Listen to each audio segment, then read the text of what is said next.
This movie's basically Disney's version of Dune, but as a cowboy isekai. It's day 152 of 365. Today's movie, John Carter of Mars. Are you looking for daily adventure? You don't have to go to Mars to find it. You can just go to patreon.com/ticketstubmovieclub to join the movie club. It's $5 a month, and it gives you early access to not only these daily videos, but my monthly deep dives, my book, and more. Go ahead and check it out today. This one's directed by Andrew Stanton and stars Taylor Kitsch, Lynn Collins, and Willem Dafoe. And this is a wild and crazy movie for Disney at the time. Honestly, the Wikipedia on this is one of the longest for any movie that I've ever read up on. I was an avid reader of the books growing up, so to find out that they were adapting this was super important to me at the time. And I actually didn't even get to see this one when it first came out because I was on vacation with my family and I was mad that I missed it. When I did finally see it, I liked it. This is one of those movies where I really get if you're not a fan, but the Disney flavor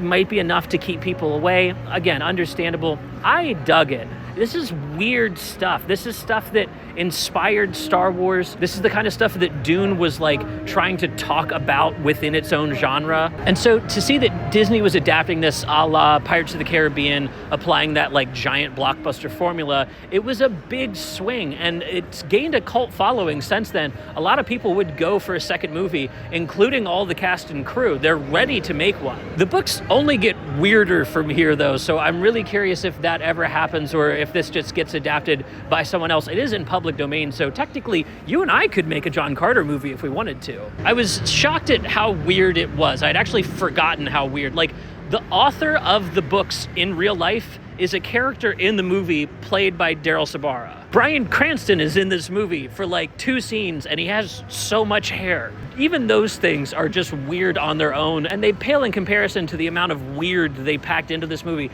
But I like weird, I guess, is what I'm saying. So let's jump into the 3 things that I really dug about John Carter of Mars.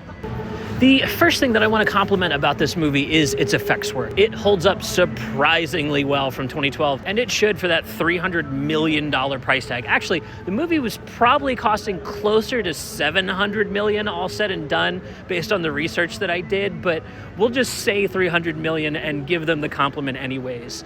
The motion capture stuff looks really good. You can tell that's Willem Dafoe as a 4-armed green alien. It's funny how a character can still shine through, and a big part of that is because the director wanted to make sure that it was performance first. This is something Willem Dafoe talked about when he was making the movie. The reason he was willing to do it was they weren't just sticking dots on him and then figuring it all out in post. No, he wanted all of the performance to come out, and you can see it on screen. Honestly, if Disney was willing to shell out the cash for like a digital upgrade on the movie a la Avatar, it would probably look even better at this point and even bring enough fans to excuse making the sequel to the movie. This also applies to the monster designs, to the little baby aliens, to the ship designs, which I forgot how fucking cool the ships are in this movie.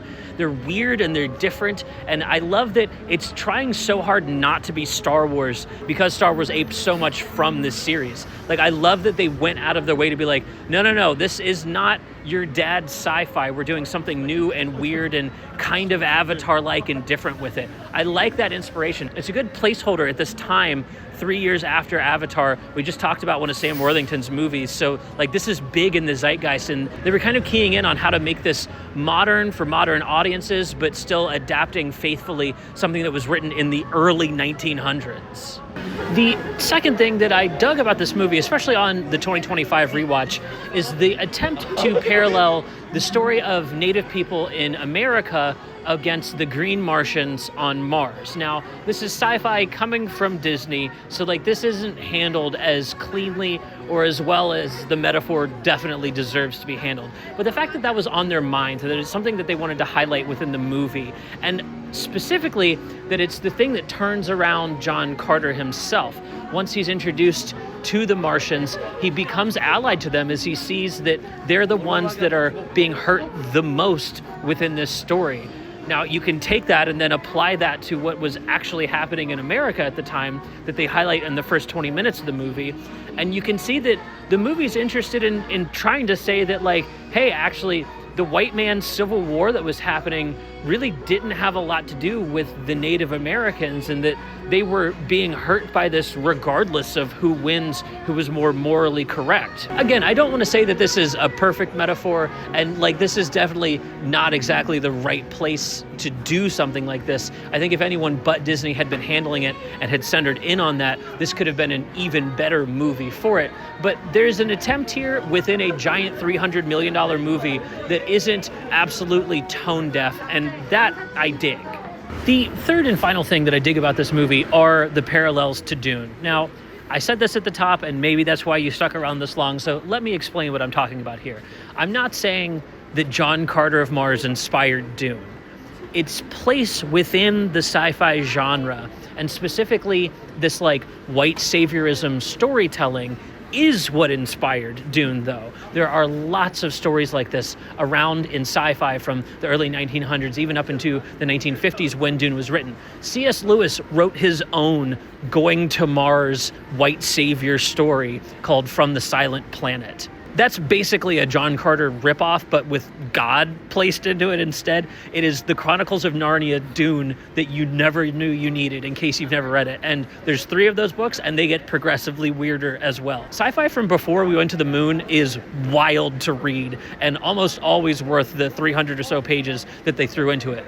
It's pulpy. It's just like religion mixed with politics of the time. In the case of C.S. Lewis, there's lots of like esotericism dropped into it as well. It's kind of cool. And this is the kind of stuff that inspired Dune to tell a story where the main character being the Messiah is a bad thing. Like, giving a white boy power is not going to end well, and that's kind of the point of Dune. I love this storytelling in general. The like isekai guy pulled out of his own world, dropped into another. That's fun and a really fun POV.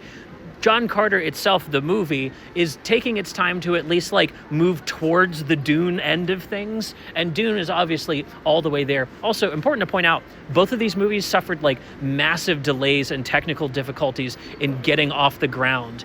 We got David Lynch's Dune, but getting to Villeneuve's took a very, very long time, even longer than it took to get to a John Carter movie. And I think The Asylum cranked out a John Carter movie in the meantime too. This is a mess to get into if you're willing to do the dive and find out what was happening around these sci-fi stories. But that's kind of a garbled, messy way of saying I like John Carter because it's talking about many similar things to Dune, if not doing it quite as well as what Dune does. But what do you think? Did you check out John Carter of Mars when it came out? Was this one a little too weird, a little too out there, a little too Disney for you?